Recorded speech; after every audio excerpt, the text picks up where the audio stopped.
Buen día, profesor. En esta oportunidad el grupo número 3 presentará el tema Estrategia Nacional de Agricultura Familiar en el Perú, integrado por Esther Burgos, Eduardo Espinosa, Judith Inga, Gabriel Puente y Nayeli Silva.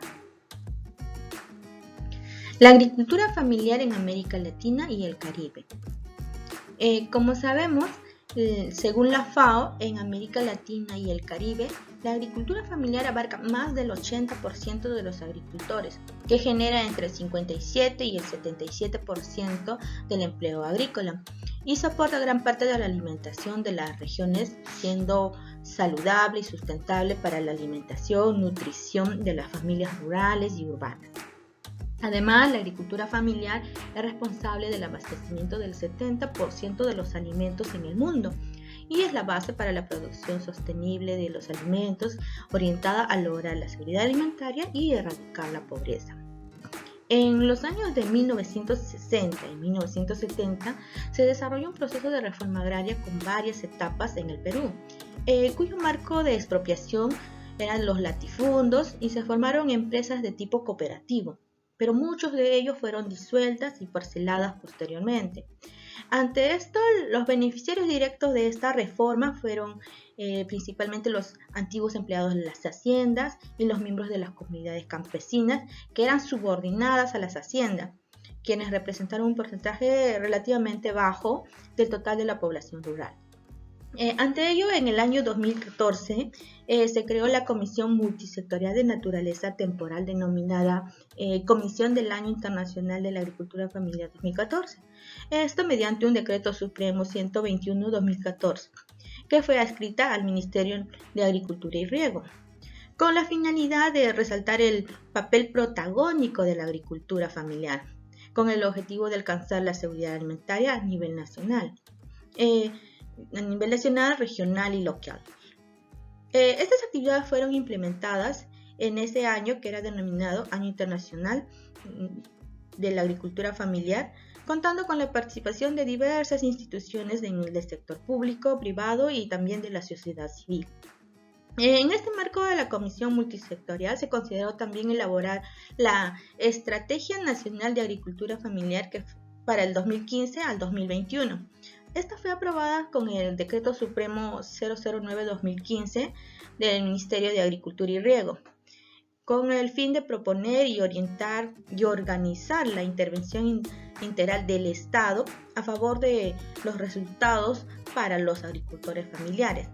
Esto con el propósito de incluir a los agricultores a la inclusión social y a la economía en la población rural. Claro que reconociendo su enorme contribución de los pueblos indígenas y las comunidades locales y los agricultores para la conservación y el desarrollo de la diversidad biológica y los recursos fitogénicos que tiene nuestro Perú.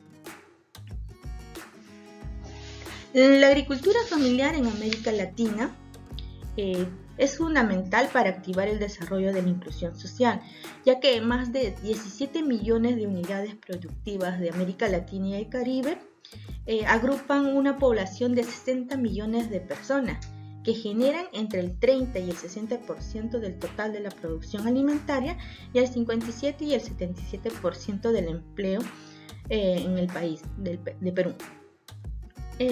Este consenso en que la agricultura y los sistemas alimentarios de América Latina son mejores, más rentables, inclusivos y sostenibles. Por ello es importante impactar positivamente en el desarrollo de la región, generando una mayor y mejor alimentación, evitando la generación de costos indirectos para la sociedad, como son los problemas de la salud, la falta de la calidad de agua, la contaminación del suelo, y entre otros. En el Perú, la agricultura familiar representa el 97% del total de los más de 2.2 millones de unidades agropecuarias, según el último Censo Nacional Agropecuario realizado el año 2012. Además, en la agricultura familiar laboran el 83% de los 3.8 millones de trabajadores agrícolas, que representa el 50% de varias regiones del país y en otros casos el 30%.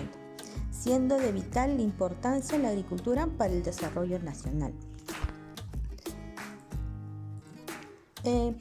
La agricultura familiar es de gran importancia y está presente en los 24 departamentos del país, representando más del 90% del total de unidades agropecuarias para cada departamento.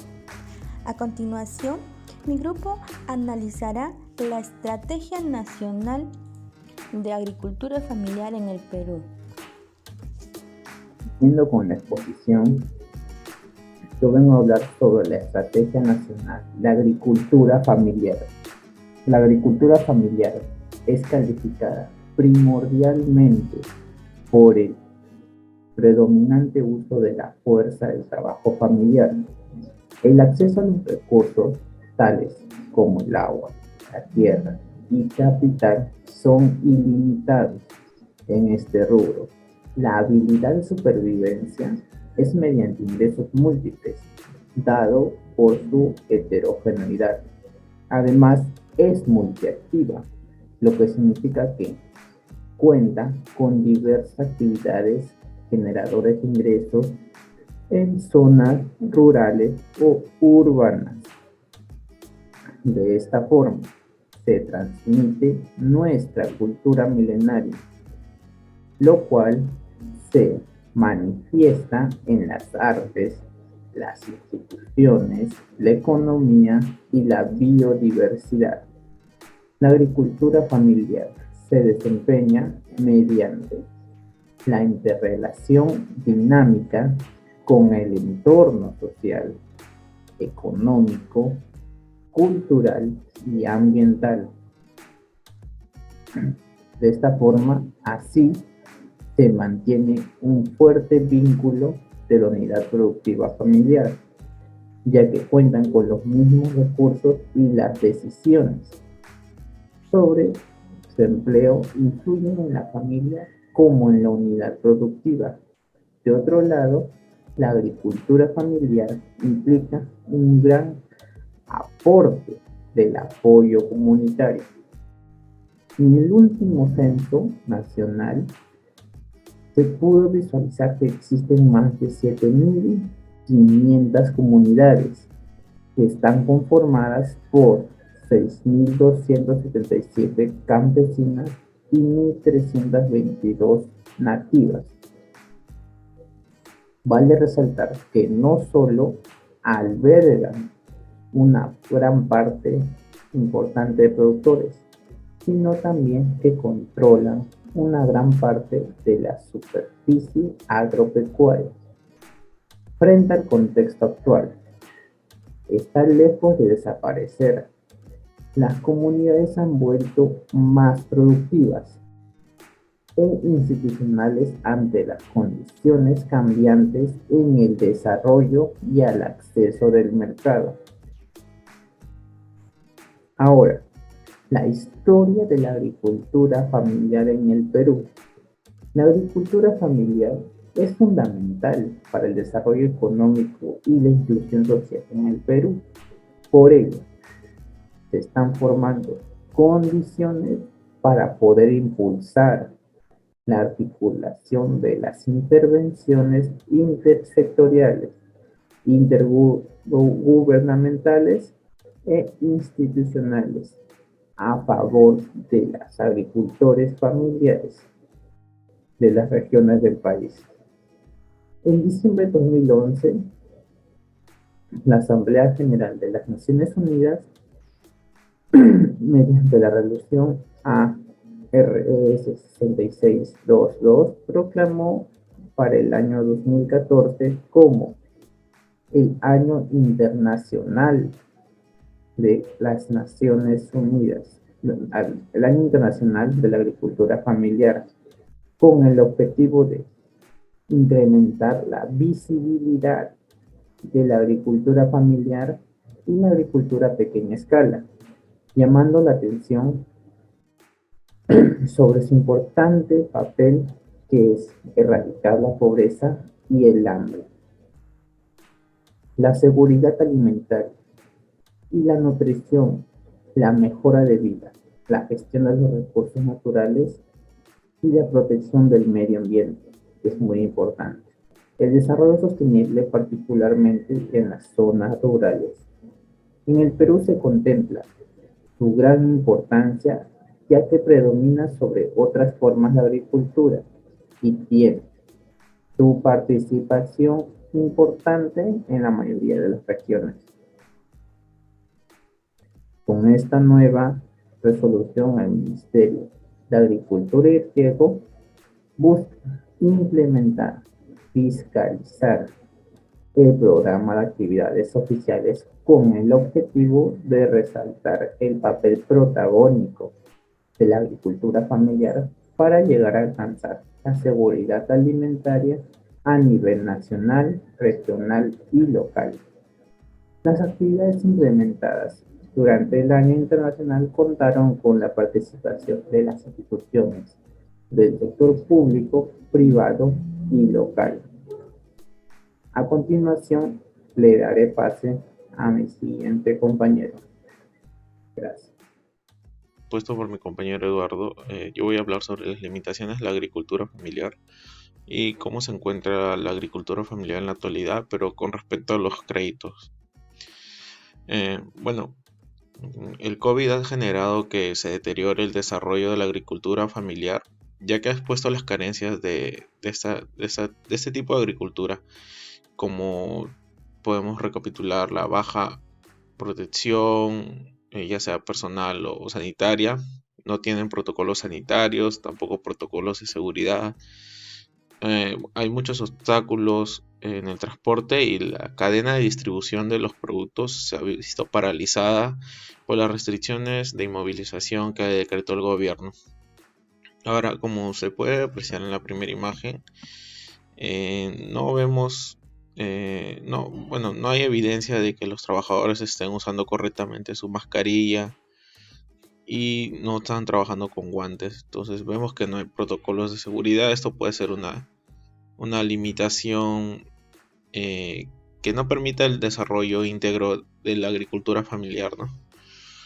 Entre otras tantas limitaciones, como la de la disminución de transportes, como ya había resaltado. Esto más que todo se dio por prevención o miedo al contagio. Se suma un poco más a eso el acceso al crédito, ¿no? Que muchas financieras no otorgan créditos para la producción a este tipo de agricultura familiar.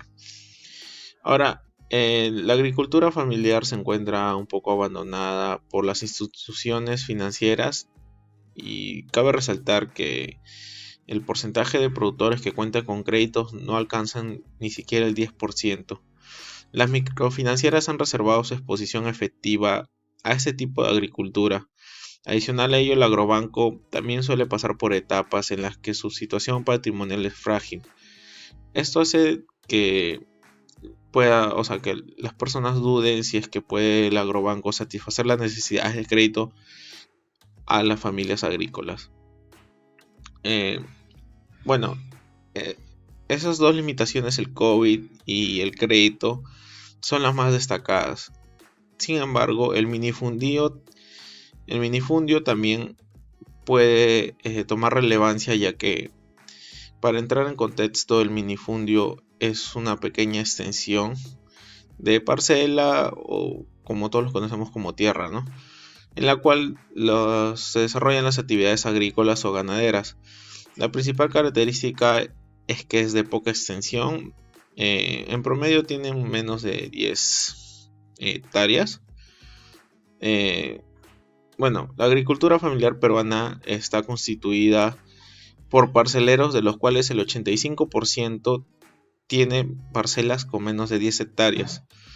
La mayor producción se realiza en áreas con promedio entre 3 y 10 hectáreas.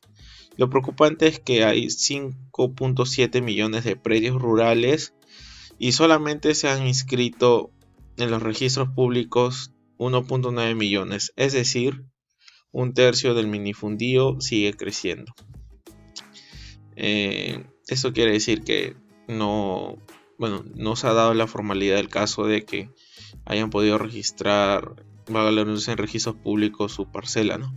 Es por eso que a veces suele aumentar los costos de transporte y producción, porque las parcelas están muy dispersas ya que no todas las parcelas han sido declaradas. Entonces los agricultores suelen trabajar en parcelas, por así decirlo, muy dispersas y a gran distancia de las parcelas donde están cosechando, ¿no?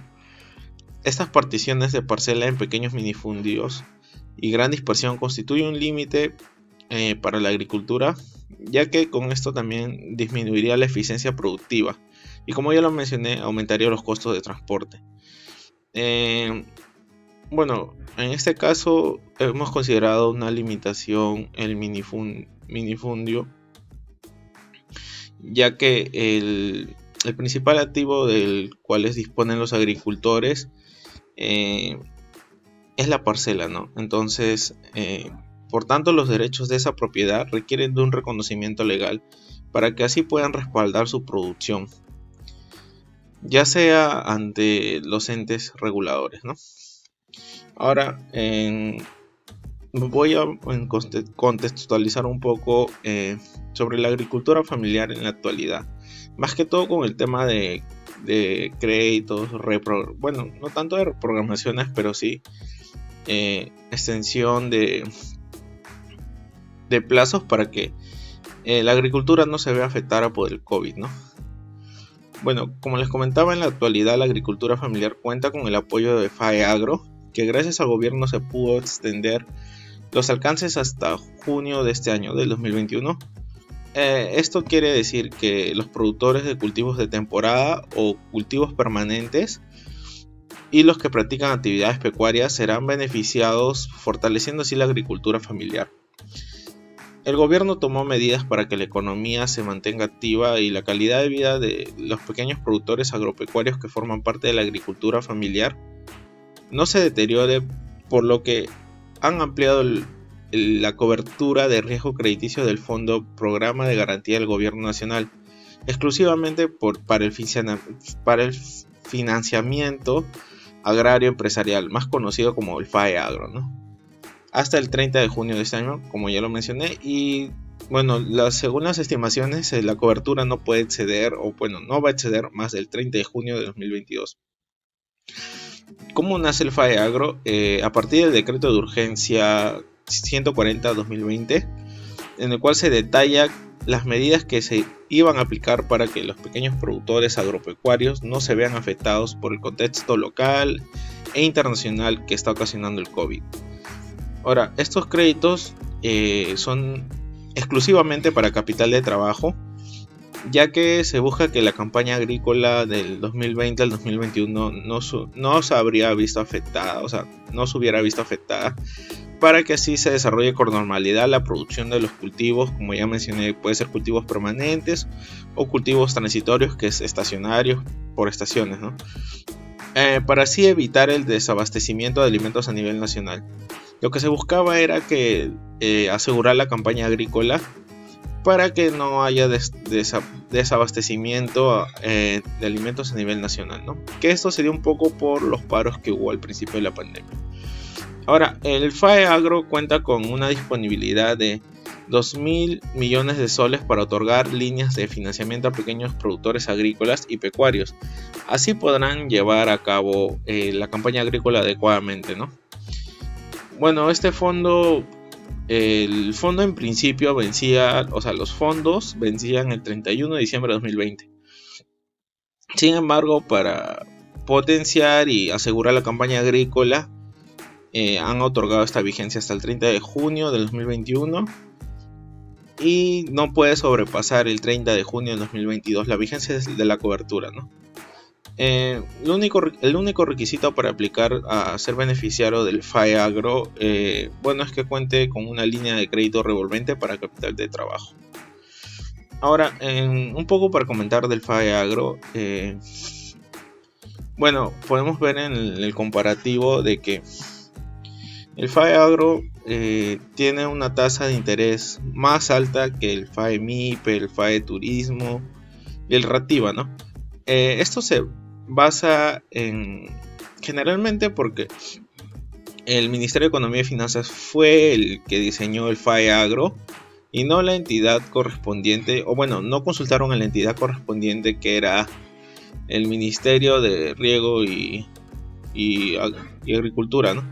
Ya que ellos, al conocer a su público objetivo, me refiero al Ministerio de Riego y Agricultura, podrían haber recomendado distintas formas de llegar a los pequeños productores, ¿no? Ya que el Ministerio de Economía y Finanzas, a mi parecer, desconocía un poco el contexto de los productores en el Perú, ¿no? Ahora, yo creo que en lugar del FAEAGRO se pudo haber dado reconocimientos a través de bonos, incentivando al pequeño productor, ¿no? Ya sea para abastecer los mercados locales y bueno, este tema de microfinanzas, por ejemplo, ayuda a potenciar a los pequeños agricultores para que puedan ser potencialmente, si mejoran su calidad de producción y si se formalizan, a llegar a ser exportadores, ¿no? Y eso sería todo. A continuación mi compañera continuará con las PPTs. Con la exposición, esta vez voy a hablar yo sobre las categorías de la agricultura familiar. Según las estrategias nacional de la agricultura familiar, tiene una tipología en la que se basa en categorías. La primera viene a ser la agricultura familiar de subsistencia, en el cual se prioriza el autoconsumo con menos recursos de sus terrenos e ingresos de las producciones propias que se pueden procesar en la familia. Además, estos productores son trabajadores asalariados. La siguiente categoría viene a ser la agricultura familiar intermedia, el cual tiene como fin realizar su producción propia para su consumo y venta. Como tal, tiene un mayor acceso a tierras mayores en eficiencia para requerir su reproducción, pero tiene un grave problema al poder exceder su cultivo. La tercera categoría viene a ser la agricultura familiar consolidada. Esta es catalogada como capitalizada o potencia, ya que sustenta la mayor parte de su producción propia, explotando sus recursos de grandes tierras cultivas. Como tal, tienen un acceso al mercado, ya que cuentan con tecnología, capital y recursos.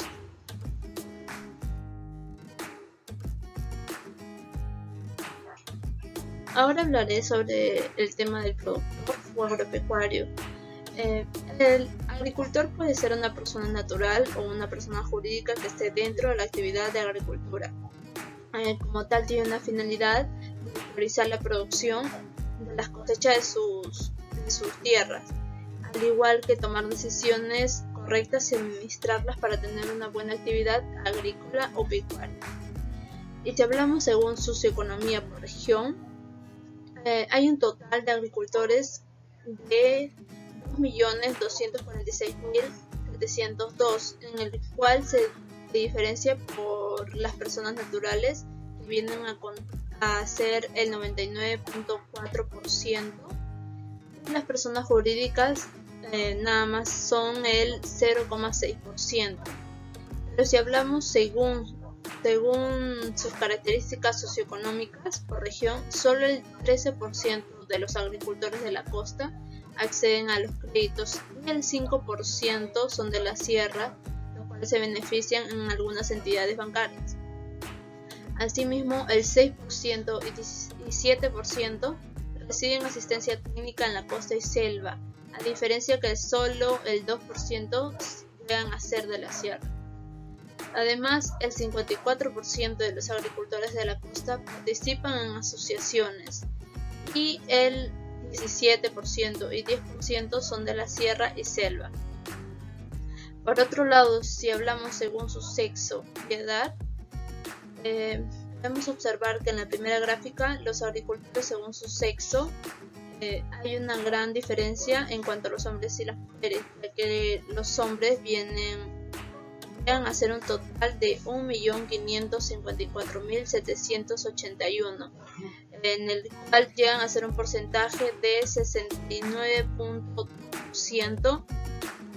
Las mujeres son un total de 691.921, un porcentaje del 30.8%.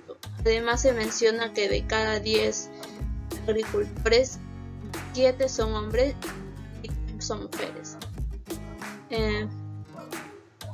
Por otro lado, los agricultores según sus edades, podemos observar en la gráfica que mayormente se pueden ver que son de la edad de 45 a 54 años con un porcentaje del 21.10%. El siguiente viene a ser de 65 a más años con el 20.8%. Y el último que puedo mencionar en la gráfica es de 35 a 44 años con el 20.7%. Eso sería todo de mi parte. Ahora hablaremos del financiamiento del sector agropecuario en el Perú.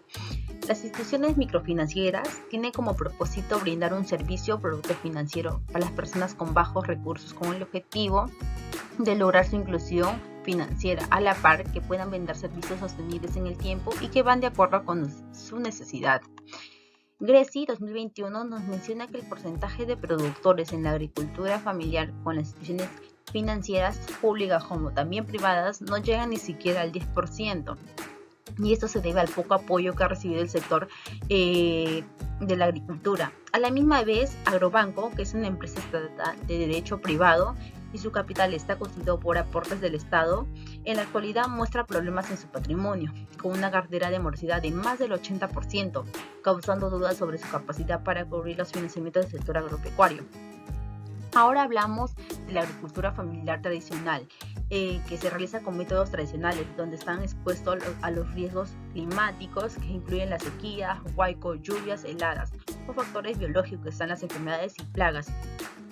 Como también existen los riesgos políticos, que sería una de ellas las reprogramaciones de las deudas o el refinanciamiento. Y si hablamos de factores que controlan las instituciones microfinancieras al momento de otorgar un crédito agropecuario, es que los costos administrativos, operativos, de colocación como también las cobranzas son elevados dependiendo de la cantidad de crédito otorgado a la persona. Estos factores traen como consecuencia que las tasas de interés sean bastante elevadas, causando el riesgo de impago o morosidad. Asimismo, se desarrolló una tabla, como se ve en la PPT, a través de la base de datos sacados de la Superintendencia de Banca y Seguros y AFP, las cuales se desearon analizar la distribución de los créditos directos de manera porcentual al sector agropecuario por las instituciones microfinancieras, que están las pymes, cajas municipales, cajas rurales, las empresas financieras y la banca múltiple. En la tabla se muestra la distribución del financiamiento que dan la mayor parte de las cajas rurales, presentando en enero del 2021 7.59% y al final de mayo han presentado un crecimiento de 8.37%, siendo la que más se ha dedicado al sector agropecuario de su cartera. De la misma forma, GRECI 2021 hace mención que el 40% de su cartera de las cajas rurales son dirigidos para el sector agropecuarios y las 3/4 partes van dirigidos al préstamo pecuarios y ganaderos. Por otra parte, como se observa, las que tienen menor porcentaje en la distribución de los créditos directos son las pymes, que solo en enero presentó 1.64% y en mayo 1.92%, los cuales nos mostraron un aumento significativo. Las que siguen son las bancas múltiples, que solo su cartera va entre 3.37 y 3.39 de enero y mayo del mismo año. Los factores que evitan que más personas del sector agropecuario tengan más alternativas de financiamiento son las empresas privadas que temen a los riesgos que se ven relacionados a su actividad. Otros financiamientos para atender a los espacios desatendidos que otorgan el sector agropecuario en el sector público, que es Agrobanco, que es un instrumento de apoyo financiero del sector del Estado, con el propósito de promover el desarrollo y dar otorgamientos de créditos a pequeños productores agropecuarios de las zonas alejadas de la capital de Lima.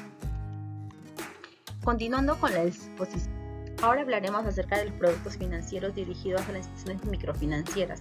Los productos financieros que ofrecen las instituciones microfinancieras al sector agropecuario dependen a las necesidades del sector o el tipo de proyecto que desea invertir y determinar el plazo del financiamiento. Y esto es muy clave para los créditos al sector agropecuario.